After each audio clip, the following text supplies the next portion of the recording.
Daddy, buy this. As I was doing trial sales, a boy around 5 years old approached. Oh well. When I looked up at the familiar voice, it was my husband. Next to him, a woman who seemed to be the child's mother was also smiling, appearing like a happy family. My husband didn't seem to notice me wearing a mask. This one is recommended. When I spoke up, my husband finally seemed to notice, turned pale, and quickly left the scene. Watching his back, I felt a burning determination. Now, how shall I corner him? Please witness the tumultuous developments that unfold after this until the end. Wait. Bankruptcy. A few months ago, I was suddenly informed by my boss about something shocking, leaving me stunned. My name is Nancy, 31 years old. The company I had been working for since graduating from college was going under due to the impact of the recession. When my husband Jason came home from work, I reported the news to him with a grim expression. In response, he furrowed his brows. Bankruptcy. So what are we going to do now? I'm not okay with supporting you. We've been married for 6 years and we don't have any children. He's a salaried worker at a medium-sized company. He seemed busy with work, often going on business trips at that time. I have no choice but to look for a job where I can work as a regular employee. As I said that, he raised his eyebrows. No, you'll continue to contribute to our finances from next month. Whether it's part-time or temporary, just find a stable job while looking for a permanent one. All right, I'll do that. And so, I immediately registered with a temp agency and started job hunting while working. I was dispatched to do sampling sales at a trendy warehouse-style store. My job is to prepare product samples, offer them to customers, and recommend the products.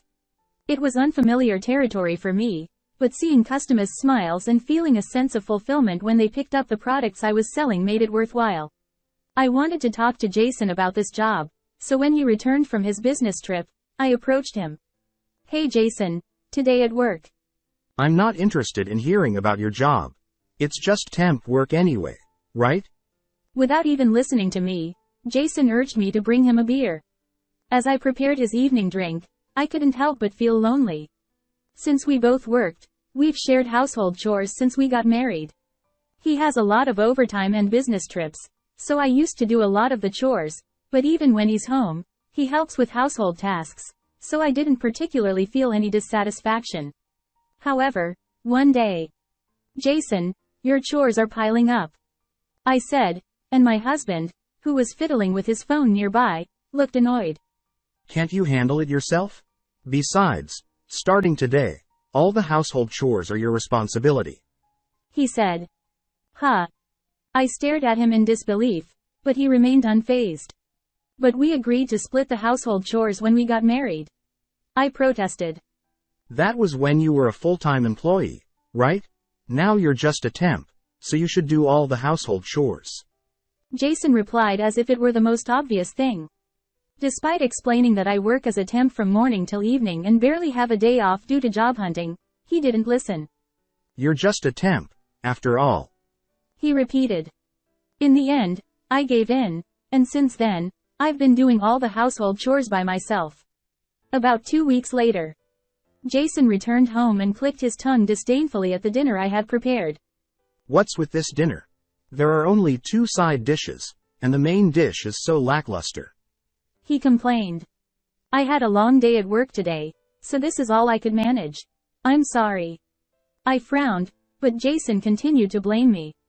I'm tired from work. I don't want to come home to such a crappy meal. Insulted by his dismissal of my cooking, I snapped. I work too. I can't make elaborate meals every day. Then Jason sneered. What's with all this working talk? You're just a temp, yet acting all high and mighty. He scoffed. You say that with disdain, but being a temp is still a respectable job. You don't do any housework, but you sure love to talk back, huh? You're nothing but a parasite. Can't live without me, huh? What? I was shaken by Jason's shocking words. Did he just call me a parasite? I'm such a kind guy, playing the host to a parasite like you. He continued with a laugh. But don't think I'll pamper you forever. Get a job ASAP if you understand. With that, He spat out those words and stormed off to his room. That day, for the first time, thoughts of divorce crossed my mind. Since then, Jason continued to criticize my housework and look down on me as a temp. I endured that life. About a month later, I was once again doing grape tasting sales at the same warehouse-style store as before. Perhaps due to it being a weekend, the store was bustling with customers, many of whom were families pushing carts and shopping. It was Sunday, but I had scheduled work because my husband was on a business trip. Before long, amidst the crowd, a boy around 5 years old ran up to me and pointed at the grapes. Can I have these? I need permission from your parents first. Though there was a rule against giving samples to children without parental consent, the boy's mother, who arrived later, gave her approval, so I handed over the grapes. I'm going to be in the grade group soon. Oh, is that what they call the groups at your nursery school or kindergarten? That's unusual. As I said this, the mother joined the conversation. That's how our nursery school works. We have other groups like the apple group and the peach group. While chatting, a man who appeared to be the child's father arrived late. Dad, buy these. At that moment, I was stunned. The person this unknown child referred to as Dad was supposed to be Jason, who was away on a business trip. Why was he here? I wore a hat and a mask, so he didn't notice me. My husband said, Well, let's buy something for John's promotion celebration. Jason, the boy, and the woman laughing in front of me looked like a happy family. At that moment, I realized everything. Though I wanted to confront my husband immediately, I couldn't argue in front of the kids while at work. With a sense of unease, I managed to speak up. These grapes are recommended. Suddenly, my husband's face turned pale as he finally noticed me. He hastily said, Well, shall we go now? And quickly left with the woman and the child. Unable to leave my post, I watched them leave, burning with determination. Now, how should I corner him? After work, I called Jason multiple times, but he didn't pick up, only sending a brief email. Still on a business trip. We'll be back in 3 days. What excuses does he plan to come up with in those 3 days? Well then, I'll play hardball too. After taking a deep breath, I organized my thoughts. Jason and I are filing our marriage papers together, so there's no mistaking that I'm his wife. But who are that woman and child? Determined to uncover the truth, I decided to find the woman first and have a conversation with her. So, I researched the nurseries around my workplace and identified the one named after a fruit. The next day, Monday, I stationed myself at the nursery's entrance in the evening. Suddenly, the woman with the child from yesterday appeared. I hesitantly addressed her. There's something important I need to discuss about your husband, please contact me here. Despite her suspicious expression, I mustered the courage to give her my contact details. Though she seemed to have a concerned look, she was urged by the boy. Mom, hurry. And left hastily. All I could do now was wait for her response, but there was a possibility she might find it suspicious and ignore it.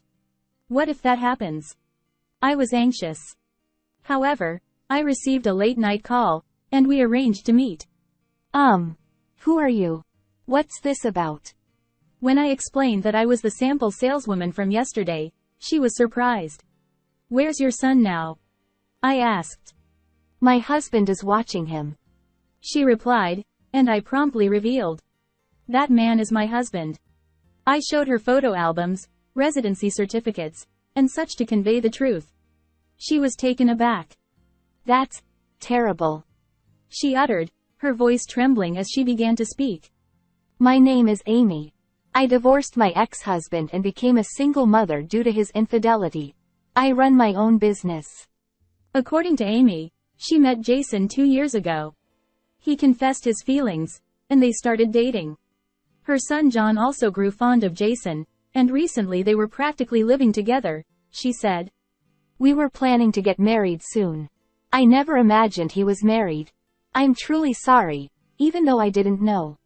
I recounted to her the things Jason had done and said to me, then asked her. I intend to divorce him. What about you? She opened up with a look of disgust on her face. I can't forgive someone who cheats. Just like with my ex-husband. My love and trust for him have completely dried up. But it's infuriating. I want to get revenge on him in a grand way. I couldn't help but sympathize with Amy's furious expression and said, "Me too." In agreement. And so, we decided to collaborate with each other. You know, that thing you mentioned earlier could be useful for revenge, don't you think? After that, Amy and I schemed our revenge plan against Jason. And so, 3 days after I witnessed Jason's affair, I heard the sound of the front door opening while at home, so I dashed out. "Welcome. Would you like to try some samples?" My husband froze in confusion. It's no wonder, he found me in our house wearing the sample sales uniform and holding a tray, even though I was technically at work. What on earth are you doing? He exclaimed. With Jason visibly flustered, I presented him with a bite-sized piece of salmon skewered on a toothpick. "Fresh salmon. Dad, please have a taste." No matter what he said, I kept insisting, so he gave in and tried the salmon. "How is it? Delicious, right?" My husband stammered. Well, so, what are you? Huh? Suddenly, Amy, also dressed as a sample saleswoman, appeared. "It's not fair if you get all the attention. How about some squid?" My husband exclaimed. Huh? Why is Amy here? He seemed on the verge of collapsing, but Amy, with a smile, just offered him the squid. Finally, Jason even tried the squid. As Jason chewed with wide-eyed confusion, Amy and I smiled at him. "How does it taste?" My husband stuttered. It's delicious. Why exactly? My husband, still unable to grasp the situation, was flustered being caught between his wife and his mistress. "Well, how about you explain things properly from your own mouth from now on?" Amy and I immediately put on stern expressions and sat Jason down on the sofa between us. "You know what we want to hear, don't you?" My husband, who had been silent and looking down, eventually seemed to resign himself and began mumbling. He explained that he initially thought of Amy as just a casual fling, but he couldn't pull away after becoming attached to her child. He admitted to continuing the double life because he didn't want to pay alimony or divide assets with me. "What? You deceived us for such reasons?" I was incredulous at his casual attitude. My husband interjected. Amy is a business owner and financially more stable than you. So, I plan to break up with you soon and marry her. That's just too selfish. When I glared at Jason for brazenly spouting such words, he became enraged. Besides, there's no benefit for me to be with a temp worker like you. You're just a parasite. Then, he turned to Amy, and as if he were about to propose, he kneeled before her.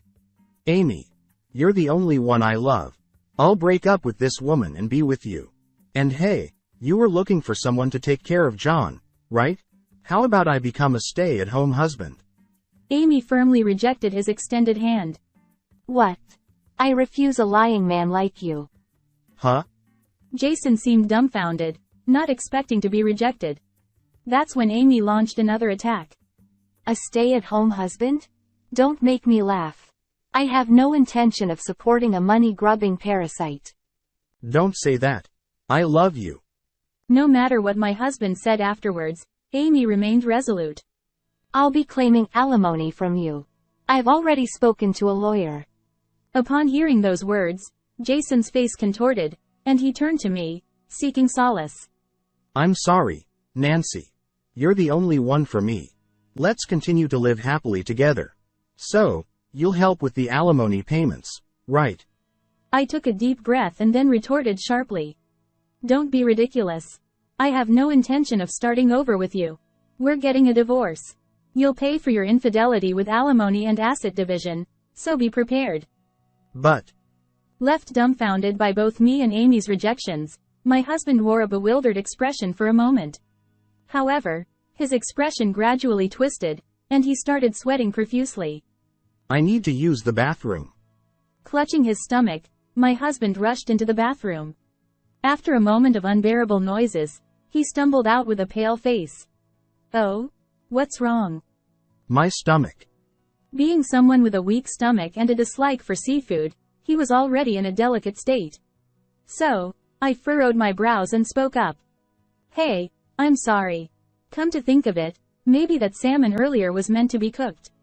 Amy also chimed in with a half smile directed at Jason. Oh, maybe my squid was the same. Upon hearing that, Jason's face turned even paler. Hey Nancy, weren't we supposed to cook squid and salmon to prevent those things from latching onto us? I nodded solemnly at Amy's words. Ah, this guy's favorite parasites. Are you kidding me? With a shout, Jason returned to the bathroom. Amy and I exchanged a high five in front of the bathroom door. In reality, the seafood we served was slightly past its expiration date and free of parasites. Jason, overwhelmed by our pressure, simply had an upset stomach. However, he mistook it for parasites and rushed to the hospital in a panic, which was comical in itself.